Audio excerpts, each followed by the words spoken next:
So, hello everyone. Welcome, Lake Champlain Valley High School, to room 11 of the State House at 11 o'clock or 11:15. So I am Jude, the founder of Septic Education for Everyone, which includes me. And we have a cool website, a video game under development, but most importantly, we have drivable remote control toilets, which happen when we make appearances in certain high schools, such as the Hartford High School. But anyway, seriously, we're here today to talk about something very important, and that is Vermont septic failure. What a lot of people don't know is our state has about at least 600 septic failures per year. When that happens to a family, it can be very devastating because insurance typically doesn't cover it. There really is nobody doing much about this, so other than people who know better and can advise other people as to what to do to take care of their own system and protect theirs. So you're going to learn more about this today. But that's enough from me. Now I'm going to introduce Joe Homer, and who I've seen teach already.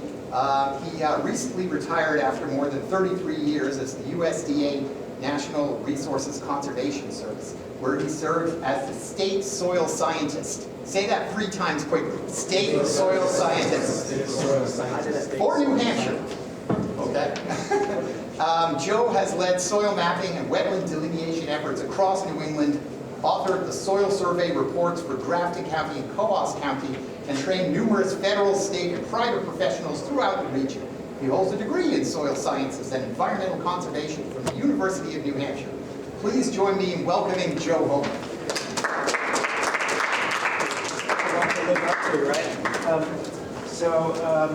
Welcome, and thanks to Jude for pulling this all together. It's like a great agenda. I'd like to keep this pretty informal. If you have questions, please jump in. I've got a lot of slides. The challenge for me is to get this all within the time frame that we have to meet here. So if you ask a question, I might say let's hold this to the end, but please don't be afraid to jump in. So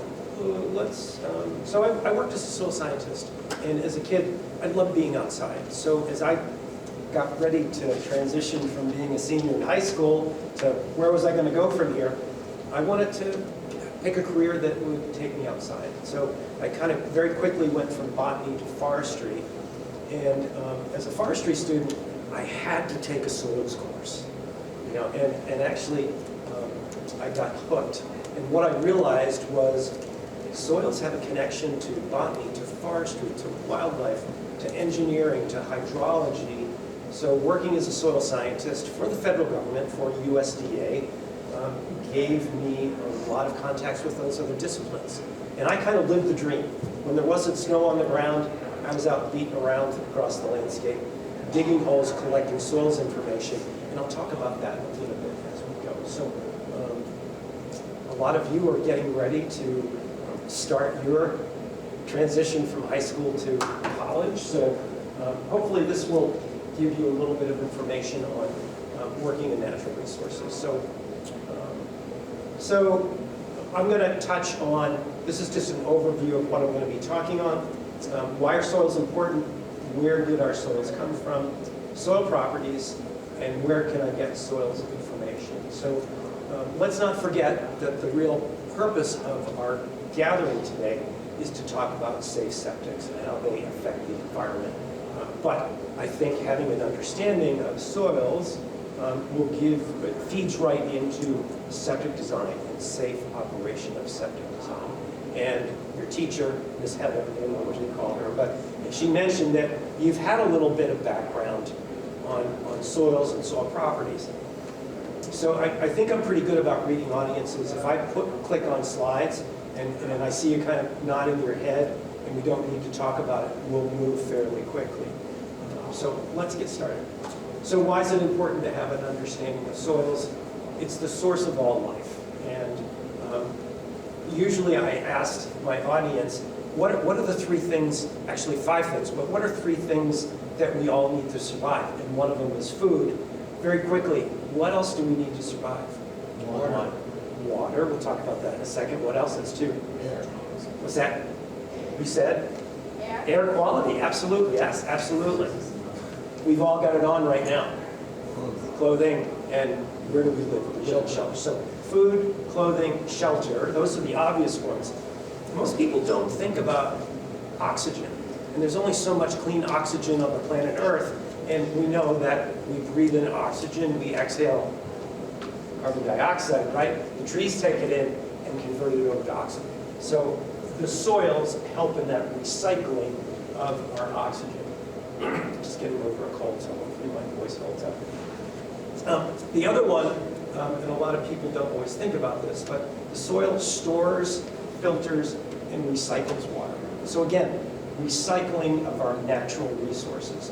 And when we talk about septic systems, what are we talking about? We're talking about recycling that dirty water, that effluent, so that when it goes back down into the groundwater aquifer, it's safe to drink. So you'll see this illustration a couple times as we go, but you're going to go home today, you're going to wash your hands, you'll take a shower, you'll flush the toilet. Where does all that go? It goes into your septic tank. The solids settle out. The effluent, the water, goes into the leach field and then filters down through the soil. And eventually gets down into the groundwater table, the groundwater aquifer, comes back over to your well, safe, clean water. It takes a little longer to do that, but that's basically how the system works. How many people have septic systems at their homes? A lot of people, some people rely on town sewer and water, but a lot of us rely on septic systems. So it's important to love your soils. This young lady was at, and I'll talk about in a second, the New Hampshire Soil Judging Contest. And around the country, around New England, there's the Envirothon. Are you guys familiar with the Envirothon? Anybody participate in the Envirothon? And then there's soil judging and land judging. So as seniors, we might not be able to take advantage of this, but for Heather, she might want to start getting some of her students involved in this. But it's a good way to expose people to soil properties, get out in the field, and get your hands dirty just a little bit. So whether you're interested in agriculture, recreational development, forestry, wildlife, engineering, community planning, or just backyard gardening, knowing a little bit about soil properties is important, and there's a connection with all those different disciplines. All right. So I like to think of soils as the ultimate recycler. And in AP Science, right, you've probably talked about a number of different nutrient cycles or recycling systems. But with soils, the soils help to break down the bedrock, release nutrients and minerals so that plants, trees can take up those nutrients. And animals, we use the plants, the crops, and as those die, the leaves, needles, and twigs fall down on the ground, they decompose, and they're recycled back into the soil so that they can be used over and over again. Can you think of something that maybe you do at your own home to recycle nutrients back into the soil? Composting. Who said that? Composting, all right. We have prizes, don't we? Yes, we do. Prizes. And they're good ones. Answer questions. Good catch. So yes, a lot of us, so we can think of that as like, what, free fertilizer. So we take potato peels and coffee grounds and let them decompose and then put them onto our gardens too. Can you think of something that farmers do to recycle nutrients? It's like the dairy state here, right? So cows poop, right? So let's go back a little bit.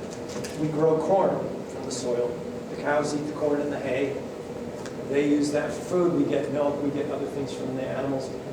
They poop. The farmers scoop that up, and then they put it back on the field. So again, we're recycling nutrients through the soil and through the system. So other things that soils provide us, as well as being a recycler, it supports plants, physically supports plants. It's a reservoir for water and nutrients, and it allows for air and water exchange. How are we doing so far? So our soil's alive. Yes, no. Soils are really an ecosystem. And a lot of people think of, when I say soil, they say dirt. There's a lot more to it. And when we look at soils closely, we see that there's worms and bugs and roots and beetles, but on a microscopic basis, there's algae and fungi and bacteria in the soil that really help to break down those nutrients and make them available.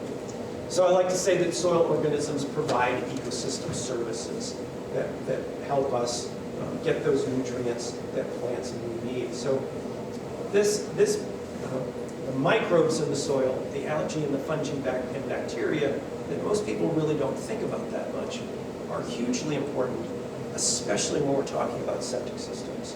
And I'll get to that in just a second. Wait, can you go back for just a second? Please, yes.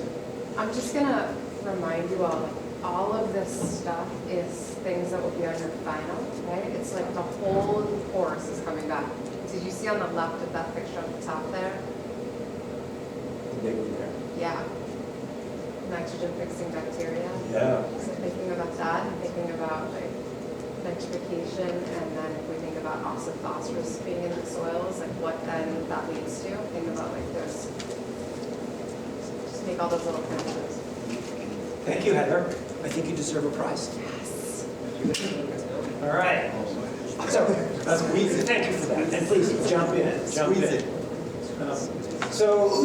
we've looked at this illustration before. I've added something to this illustration. Now that we've talked about the microbes in the soil, to the leach field, I've added the biologic mat. And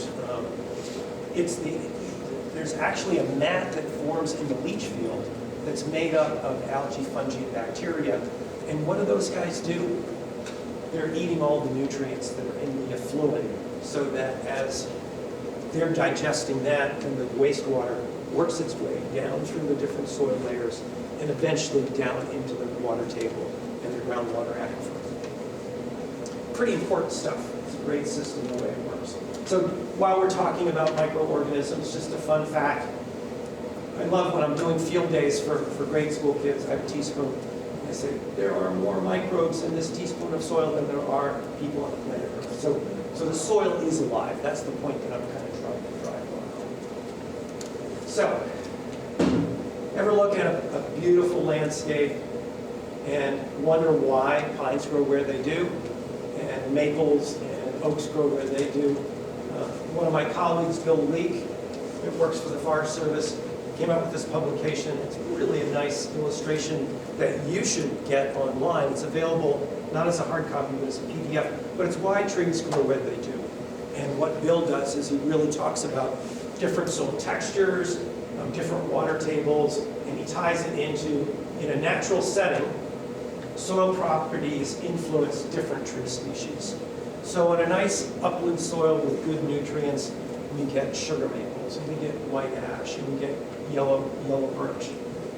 On a lower, wetter landscape, where the water table is higher, we get different tree species.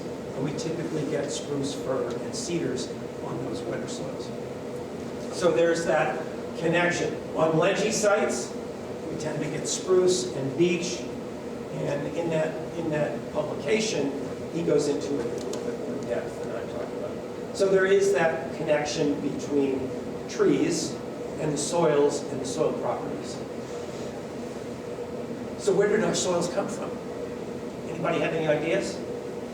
Could get a prize for this. Let me give you a little hint. Geologically speaking, are our soils young or old?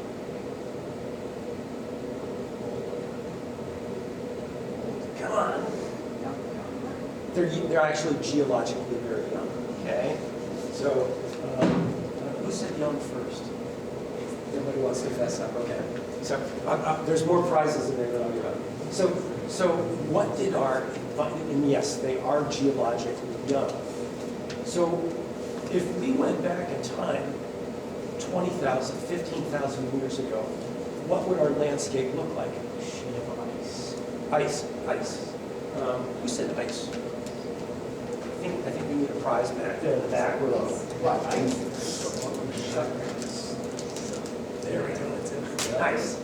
So, if we went back in time, about 20,000 years, and we hopped in a time machine, we would find that there was an ice sheet that was at least a mile thick. Some researchers say that it was as thick as 2 miles. And I mapped the top of Mount Washington, and you can see evidence of glaciation on top of Mount Washington. So we know in this region, the ice sheet was that thick. When we're shoveling snow during the winter, it gets pretty darn heavy, right?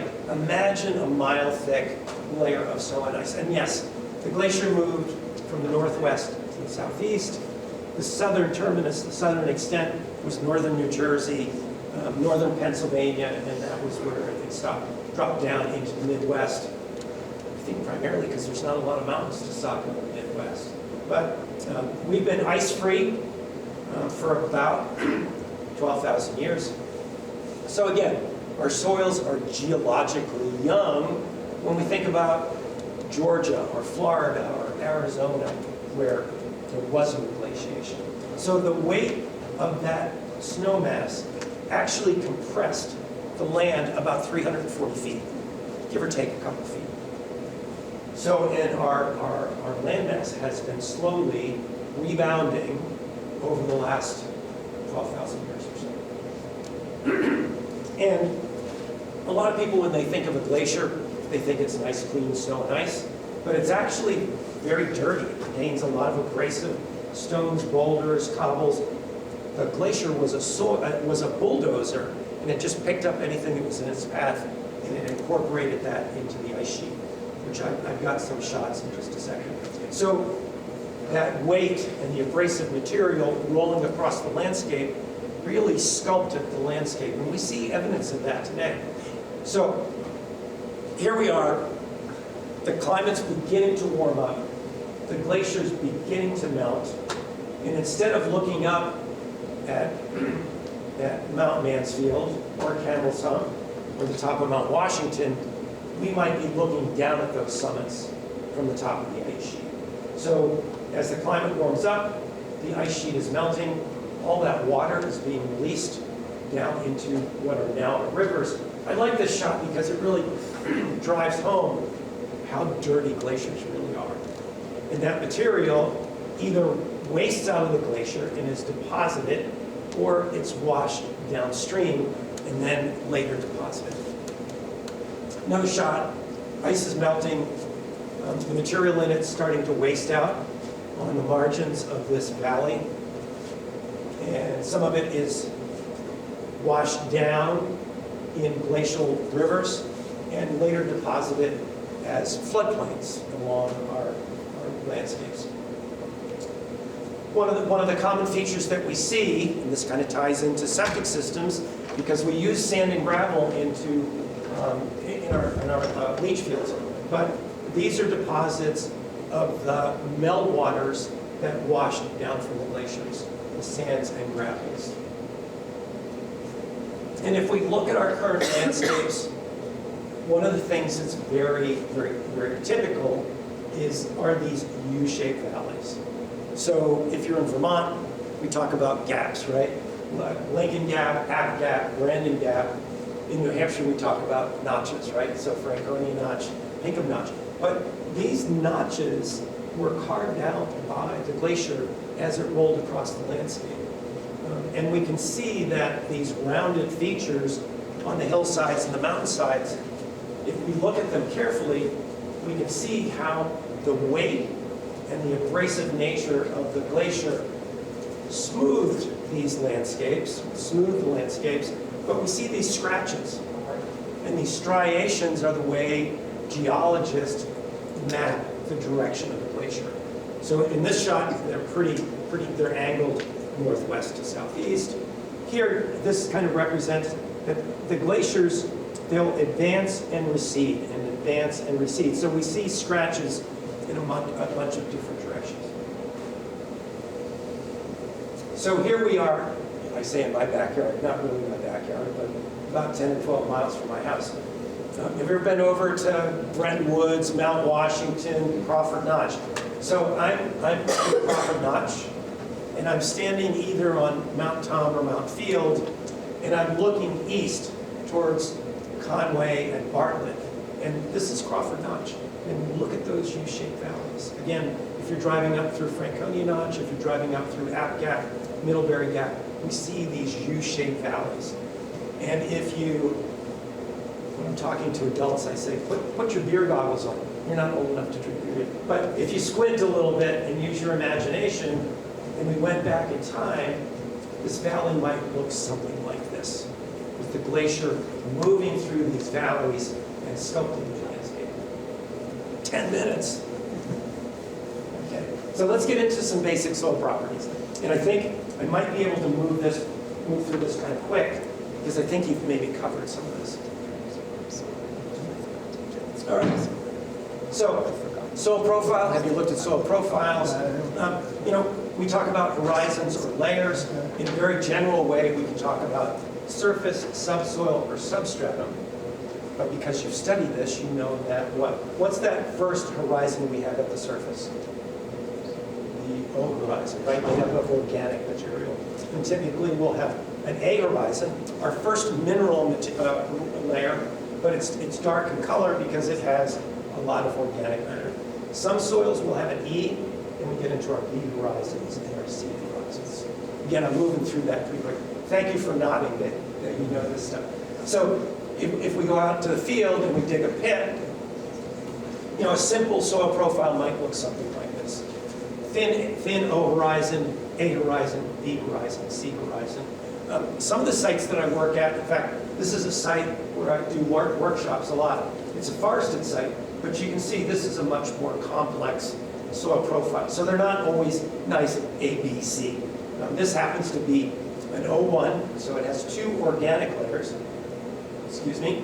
It has an E horizon, a series of B horizons, and then finally we get down into our C layer at the very bottom. So depending on the landscapes where you are, the soil profiles are going to look very different. Vermont symbols, what's the state tree is sugar maple, and we've got honeybees and hermit thrush. Did you know that that Vermont has a state soil? And the state soil is Tunbridge. And how do we name these soils? They're named based on the area where they're first been described. And the Tunbridge soil is moderately deep, so 2.5 feet overlying bedrock, which is pretty common throughout Vermont, right? Throughout New England, for that fact. So I think I can go through this pretty quick. I'm going to go back to 4th grade. I'm going to look at a pie chart. What are the components that make up soil? I gave you the first one already. So we have mineral material, which is what? The sand, silt, and clay. And then air. If we look at soil kind of looks like a sponge. And it has holes in it. And some of those holes, some of those pores, are filled with air. Some are filled with water. And then the remaining portion is the organic matter. So typically, those are the 4 components that make up soil. If we move to lower landscapes, and this water table is close to the surface, we get into what we refer to as wetland or hydric soils. When the pores fill with water, I could go on for an hour and a half talking about wetlands and hydric soils because it's an important component of our landscapes, and it has certain development implications as well. Let's talk about the mineral portion of our soils. So one of my first soils classes, professor came out and he had a big beach ball and he said, this is a sand particle. So a sand particle is big enough that we can see it with the naked eye. And then he had a basketball and he said, this is a silt particle. So we need a microscope to look at a silt particle. And then he dropped a BB and he said, this is a clay particle. The point that he was trying to drive home is the size of the different soil components, the sand, silt, and clay. This is important as we start talking about soil texture. A shot from the soil judging contest where the students texture the different soils.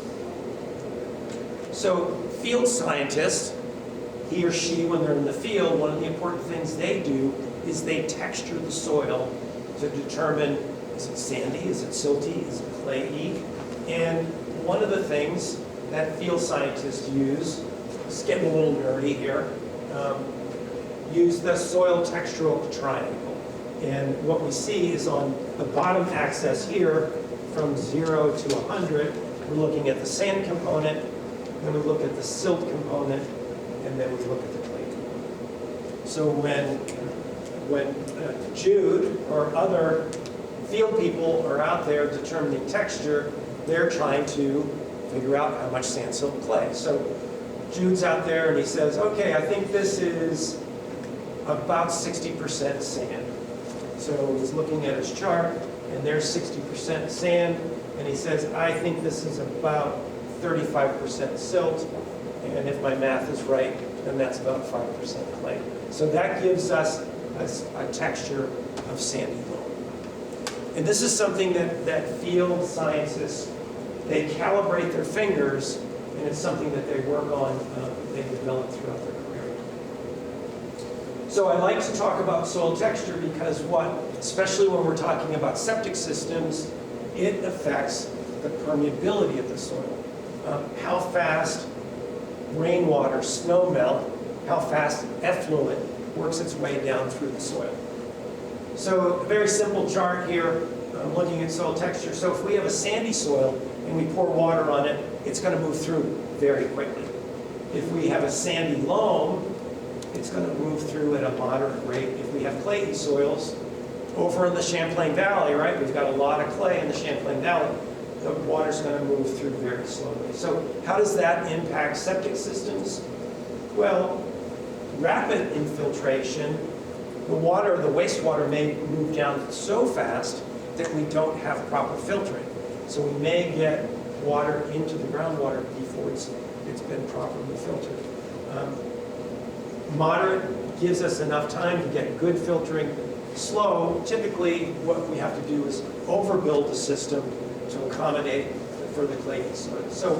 So rapid, slow, and so with moderate textured sandy loam soils, we have good filtering. There we go.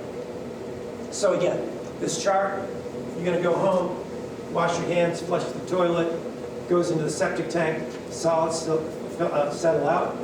The wastewater, the effluent, goes into the leach field, which is basically a biologic mat. So the bugs in there eat up all the stuff that's in the wastewater, and then what's left works its way down through the different soil layers into the groundwater table and over to the well, and we get nice fruit. Right, Jude? I would say so. Yes. Yes, please. Yes. Are the soil layers usually the same type of soil, or does the water go? So, remember I showed you the pictures of the soil profile? We could start with a sandy loam, and we could go to a sand as we get deeper.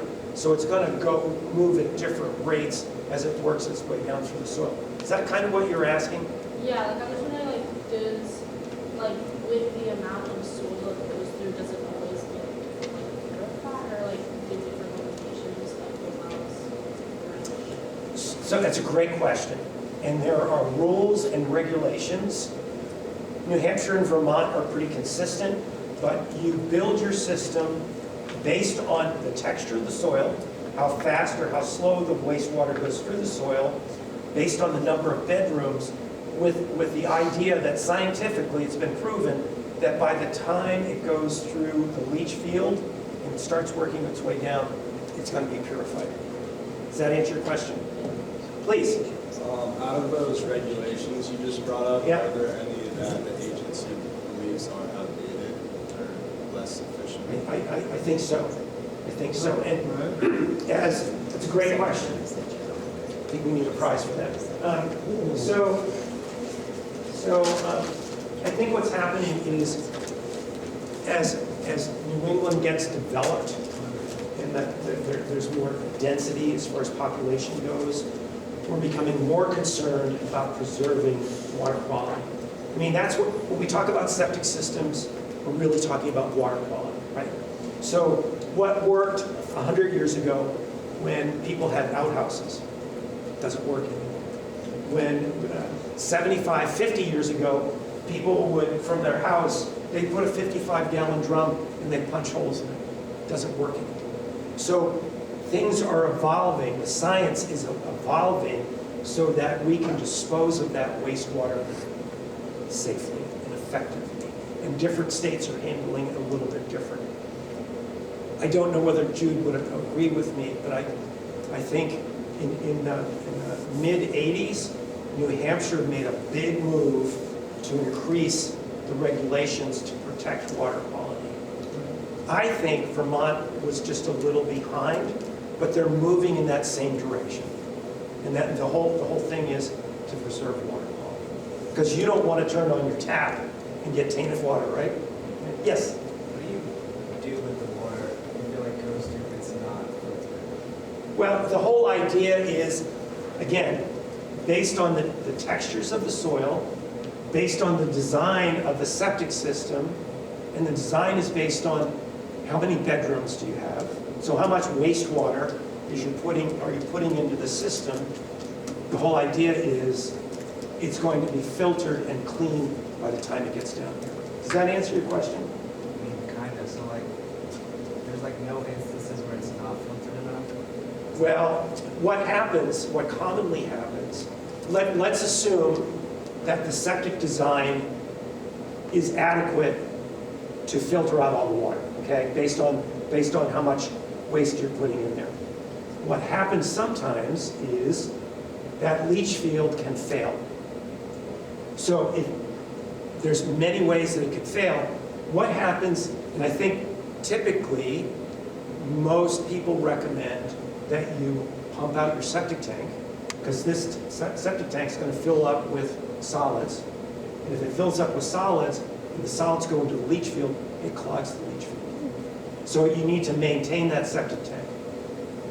Another common failure is if you don't take in, we didn't have a chance to talk about this, but if you have a water table that comes up close to the leach field, not even into the leach field, but close to it, and you don't get adequate filtering before the effluent gets into the water table, you can have a failed system.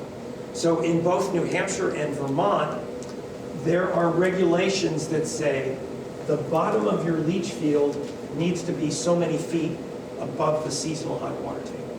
So again, this is getting a little nerdy, we're getting a little technical here, but there are rules and regulations based on science to protect all of us. Does that answer? Did I get to it? Yeah. Yeah, thank you.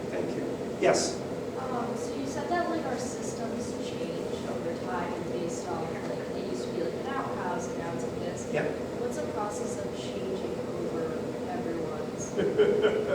It gets tough. It gets tough. So one of the things I've seen in New Hampshire, and I think is true in Vermont, and Gene, please help me.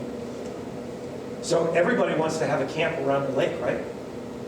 And back then, a lot of times it was just a straight pipe into the lake or the pond. So, yeah, really. So there was an outflow, and then there were pumping water right next to it for, yeah. So you can see, I like when you say, oh, yeah, we don't want to do that. So I think what state agencies are doing is they're working with landowners to help them improve their systems. I don't think they're going to come up to you and say, we're going to shut you down.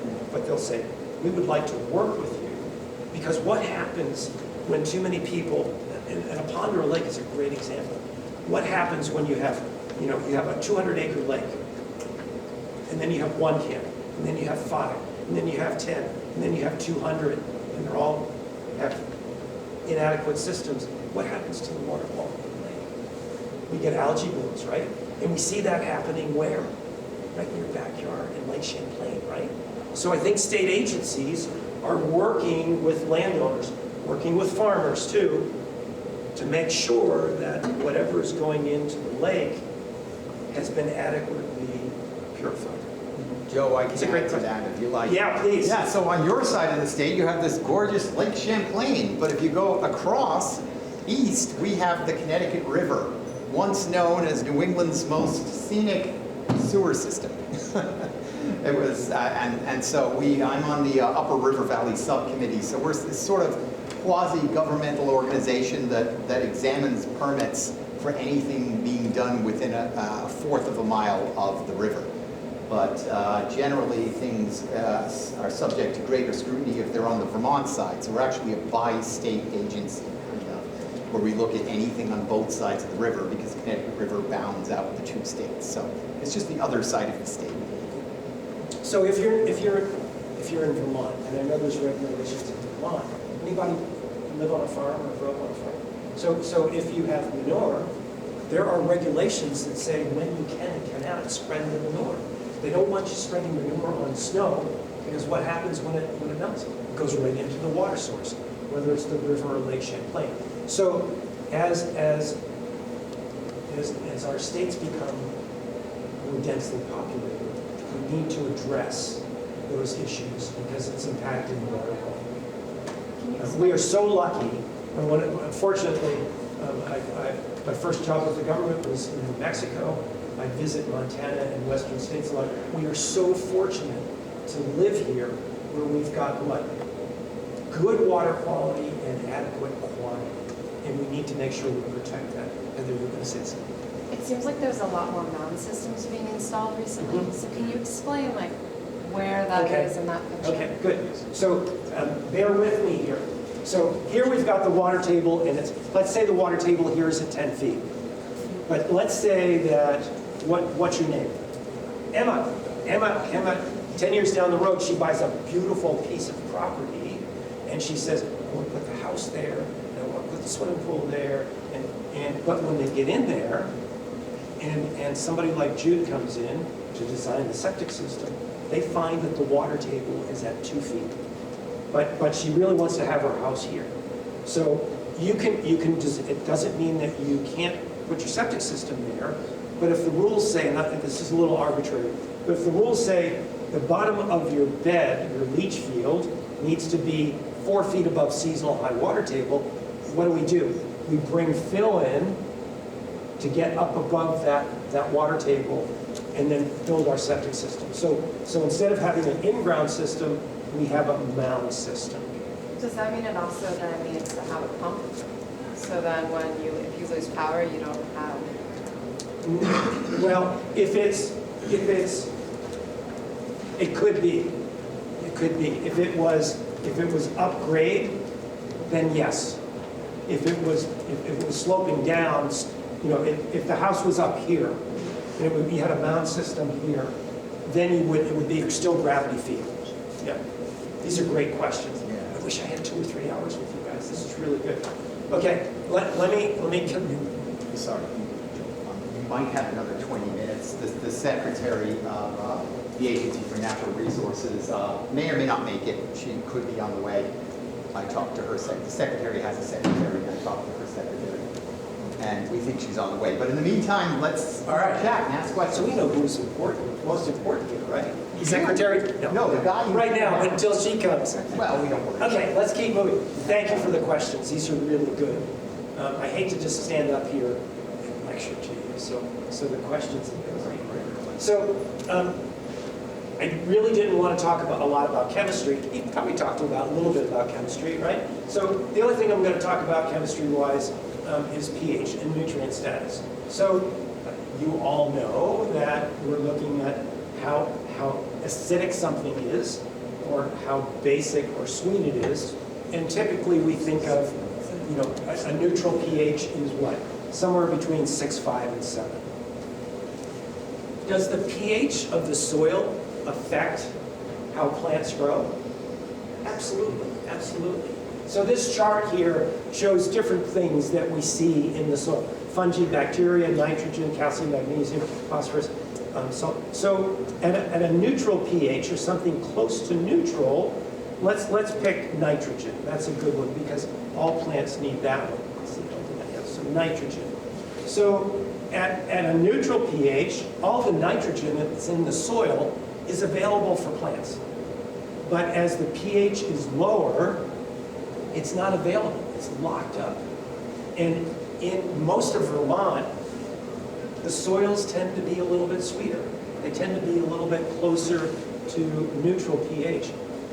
We talk about New Hampshire as being the granite state, right? So when granite decomposes, it releases more acidic material. So our pHs are around 4.5. So if we have a site and we're growing corn and the pH is somewhere around 4.5, and these are test plots at an agricultural site, the corn's going to be stunted because even though there's a lot of nitrogen in there, it's not available because the pH hasn't locked up.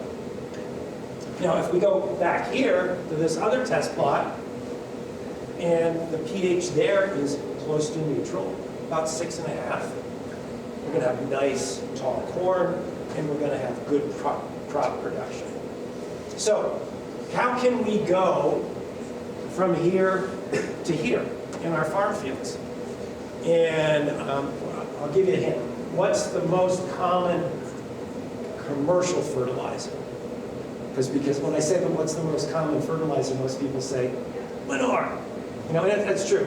And that's probably the most common things that farmers use. But what's another common fertilizer that we see farmers applying on the soil, especially in the fall? And it doesn't quite look like snow. It looks more, it's lime. So by applying lime, that brings the pH up from 4 to close to neutral. Okay? And we can do that commercially on farm fields, or we can do that in our backyard gardens. And you know, that's why a little soil test is important. Where's the pH?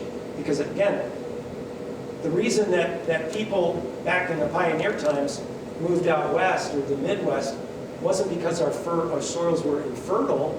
It's because they were stony and rocky, right? But it was because the pH was low and the nutrients just weren't available. But once we add lime to the soil, we can unlock all those nutrients. So we talked about soil properties and why soils are important. Where can we get soils information? Well, all across the United States, the agency that I worked for, which was part of the U.S. Department of Agriculture, and the agency's name is NRCS, Natural Resource Conservation Service. One of our responsibilities was developing soil maps all across the country. So we would do these countywide soil surveys, and back 10 or 15 or 20 years ago, we would publish those soil maps. And the Grafton County Soil Survey, which I'm the author of, is over 1 million acres in size, is about this thick. So what we do now, because everything is digitized, the agency has transitioned from hard copies to digitized information, and we distribute that through Web Soil Survey. Heather, are you familiar with Web Soil Survey? The soil survey stuff that I've used has always been through ArcGIS, but it's been a little bit. Okay. Well, it's similar. Although I would say that Web Soil Survey, Heather's homework, she's going to look into Web Soil Survey. I've suggested this to other teachers, and this is a good resource. It's much easier to use than ArcGIS. When this first became available, I said that this was GIS for dummies. That's not true. It has the same information that you get through ArcGIS. It doesn't have the flexibility for manipulating some of the information. But I think I'll show you. It's got a lot of cool stuff in it. Some of the teachers I worked with have assigned students or group of students a project where you pick your property where you live, or you pick a state park, or an area that you're interested in, get a soils map, and develop other maps and maybe a development plan for that. And you'll see how you can put together a nice little report for that. So everything now is web-based, and you can access 24/7. So it used to be that, is it Emma? Right. So Emma would walk into the state office. She said, I have this 20-acre piece of land, and I want soils information. We would give you this big, thick report. You didn't need all of it. All you needed was that 20 acres.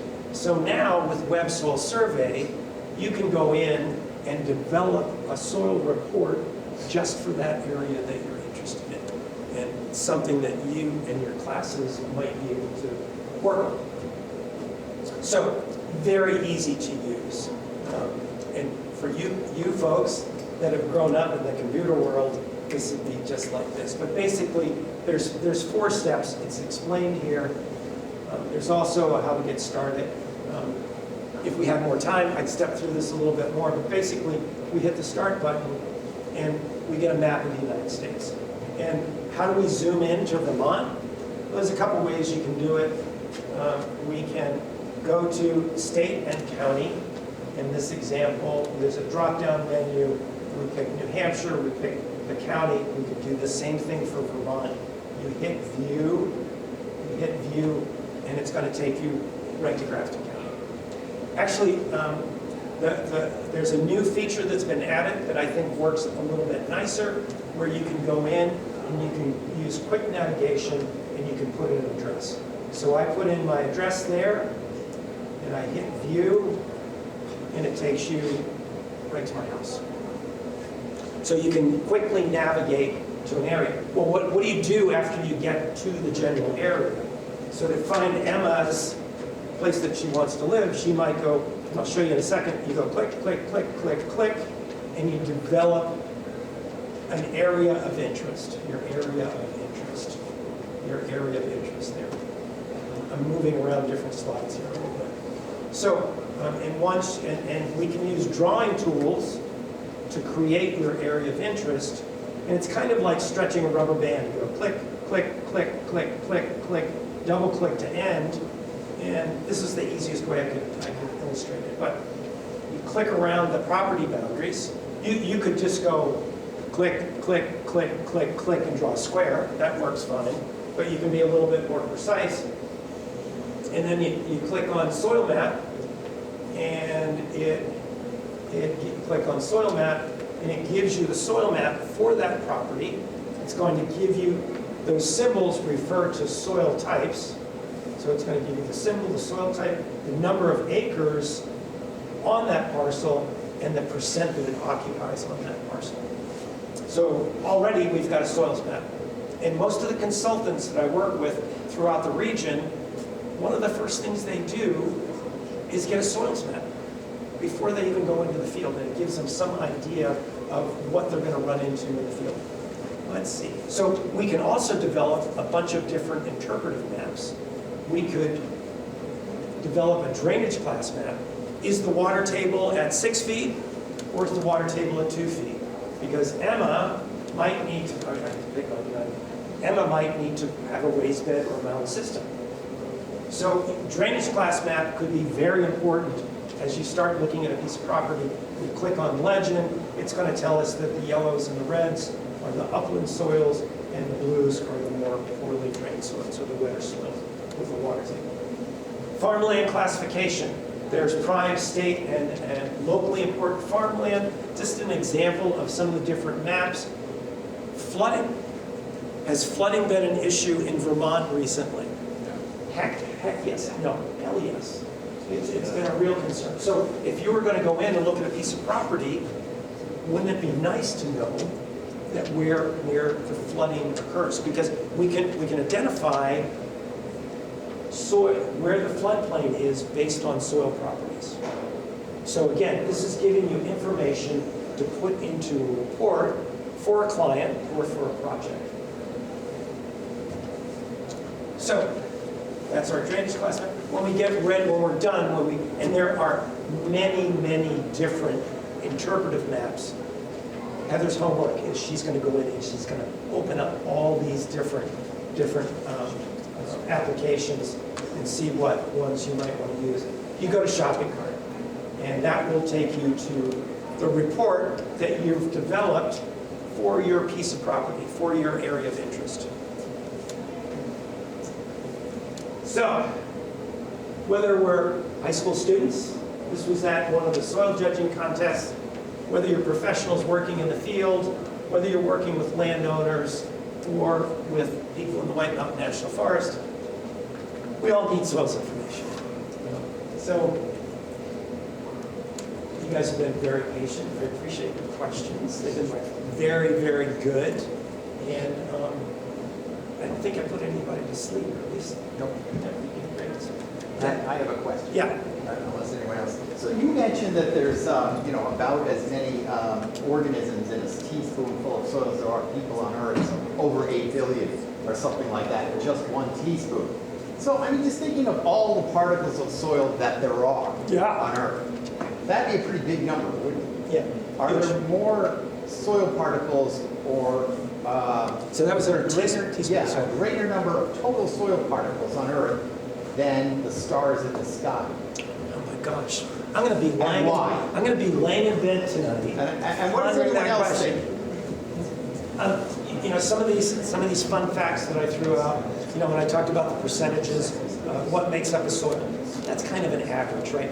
I think now, you know, a nice, fertile Vermont soil may have that many microbes in it. If we went to a desert, maybe not quite so much. But the idea is getting the concept. Soils are alive, and there are a lot of microbes in the soil. But I'm going to let you ponder that one and get back to me. Yes? Does the amount of microbes in the soil like change the amount of fermentation? Absolutely. And I can get back here real quick. So remember I said that when we get one of those septic system illustrations, I should have come this back to So remember the chart I showed you with pH? Well, microbes were one of the things that are affected by pH. So and I know this from a forested situation. In a forested situation with low pH, the amount of microbes in the soil are less than in a soil that has a neutral pH. So the same goes true with the biologic mat.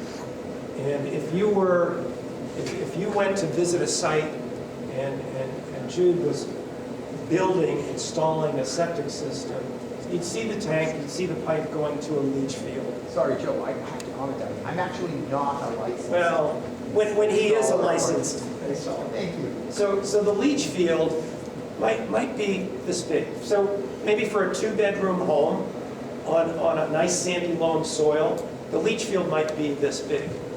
So what do we see? We see a layer of sand. We see pipes, and they backfill over top of that. Does the soil filter out the effluent? It does. But you know who the real workhorse is? That biologic mat. That biologic mat. So if we don't treat our septic system properly, let's say you're cleaning out the house, right? And you find there's a cabinet and there's 8 gallons of Clorox bleach. And you say, I don't want to take this to the transfer station, dump it down the sink. It's going to kill all the microbes in that biologic mat. It's one of the easiest ways that you can cause a system to fail. So what I'm kind of coming around to is the microbes, the algae, the fungi, and the bacteria are huge. Does the soil play a part? Yes. But that biologic mat, and if you dig after the septic system has been operational for a while, if you take that spoil over the top, you can see that biologic mat. It looks kind of like a slimy black blanket, but it's the microbes in there that are doing all the heavy lifting. Did that answer your question? That's a good one. I think you need something for that. Great question, thank you. Yes? If weather is getting extreme and there's flooding, Yeah. forest fires and all that, Yeah. how does that affect the systems and how do we rebuild them after? It's a great question. And you know, we could spend, how long could we spend talking about, is the climate changing? What's happening? Let's not go there right now. But is it affecting things? Yes. The last couple seasons we've been through kind of drought conditions. I know a lot of people that their springs or wells have gone dry. Most people that have drilled wells have made it through this. So you mentioned changes in precipitation can affect this. So what happens if all of a sudden our climate gets a lot wetter? What's happened in Vermont the last 2 or 3 years? We've gotten some really heavy, intense rain. Could it change the water table? It could raise the water table. Knock on wood, I don't think we have to deal too much with forest fires. But, you know, that can affect all of this. And I'm lucky enough, I've got friends that live in Montana and Idaho, so I visit there frequently. Thought about moving there when I retired. I'm glad I stayed where I did, because they're dealing with more extremes than we are right now. So do changes in climate, no matter what's causing those changes, could it affect this? Yes. Certainly it's affecting our water quality and quantity. It could affect the septic systems.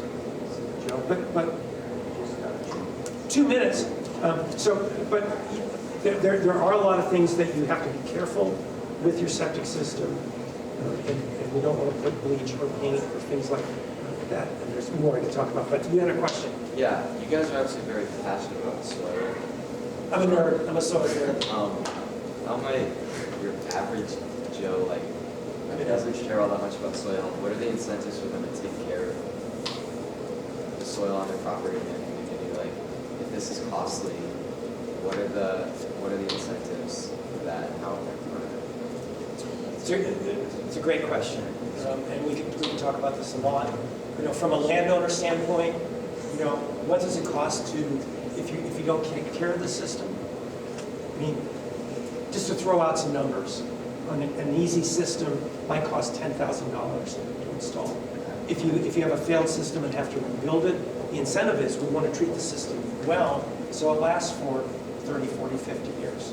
You know, on a larger scale, I think, and I know this sounds kind of cliche, but we want to be good land stewards. And whatever that means to you as a landowner, we want to be good land stewards.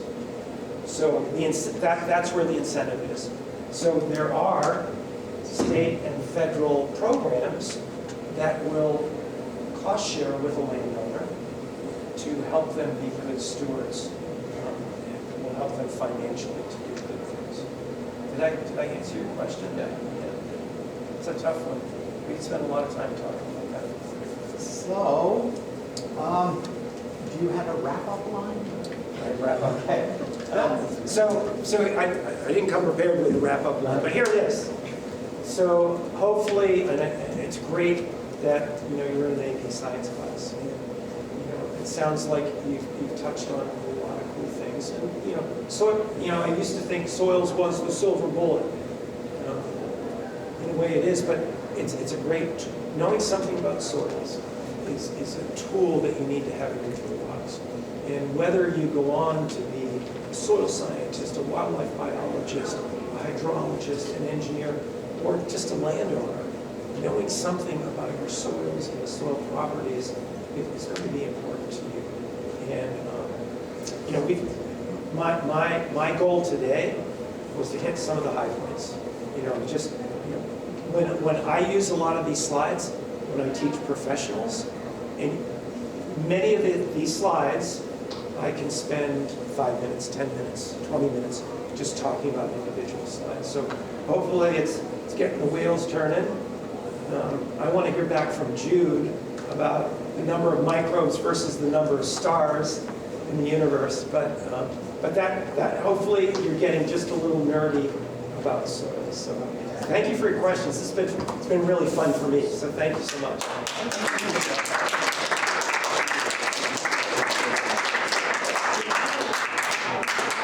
An invitation. This will be really quick to Joe, who is a septic system owner. Yes, I am. As is Gary, to take the pledge publicly. Anyone else who wants to can do so. You will be anonymous. The camera is not pointed that way, but we have a little pledge here that many brave souls have taken. So if you'll raise your right hand, please. Put your left hand on the toilet. Wear your sunglasses. Gary, would you like to? Or no? Okay, you can do it while seated. Okay, so you're going to say, I, Joe Homer, pledge to care for my home septic system my home septic system, and protect Vermont's clean water.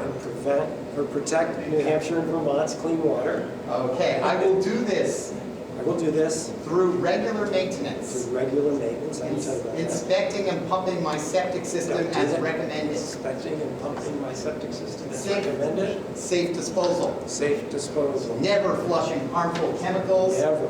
grease, or non-biodegradable items, Grease or non-biodegradable items. conserving water, Conserving water. using it wisely, and preventing system overload. It's one of the #1 reasons for septic failure, by the way. Yeah.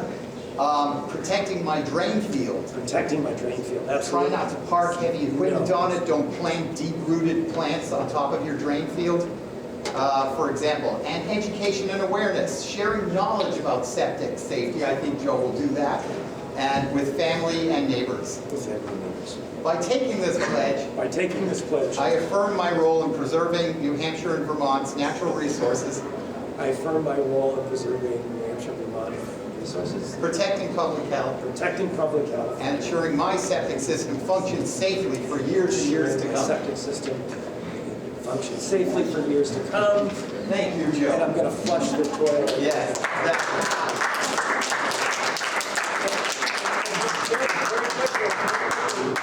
I do all that stuff. And part of it is because I want to protect my property and be a good steward. But some people say I'm frugal, but really I'm cheap. Because I don't want to have to go in and rebuild the system. I don't want to have a tainted well. So all of this stuff makes a lot of sense. Sign the pledge. Who didn't get one? Okay, whoever didn't get it, it's kind of the communism part. If you were excellent and you answered the question, you got one, you didn't get one anyway. I think you have it now.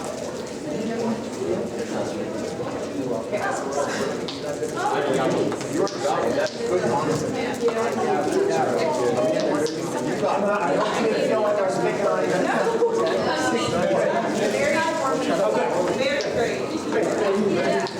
Good questions, all. You want one?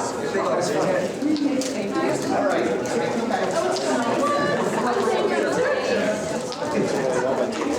know what I have?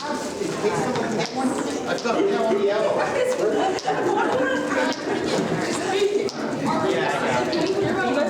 I really appreciate You pull it back. You can drive this. You leave for fun or just a point? Did somebody not get one? Great question. So it is a game that was developed, okay, absolutely, one of the best stories, it's an unspoken hero from the 80s, and it's back to life. Okay, right? Okay, what's going on? So this is flushable. So this was seen on the lawn. This is a fully drivable, low-control toilet.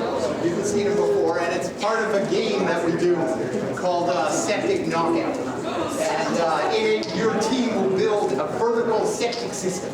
Your opposing team will do likewise, out of blocks. Everyone loves blocks, right? You'll be equipped with nerve projectile weapons. We did this in high school. We have to clear with the administration. And you will then attempt to destroy your neighbor's septic system using things you should never put in a real septic system, ever. And that is something we do it by request. I'd love to come to your school and do it, but we're getting a fleet of them. But the best part, I didn't even get to the best part. You're going to run out of ammunition, right? What happens then? Can you collect it? No. There's no man's land. That's a leach field. You can't even walk in it because it's a failed leach field.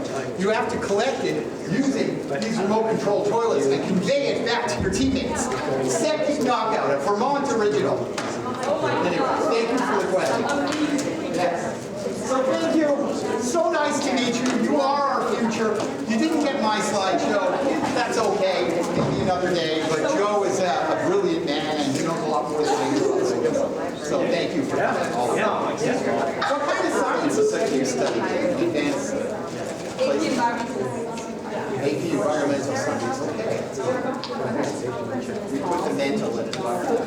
So I think you're off to lunch now for the tour. I hope you enjoy the rest of your day. And it is just a great state and a great state capital. So I think we're done.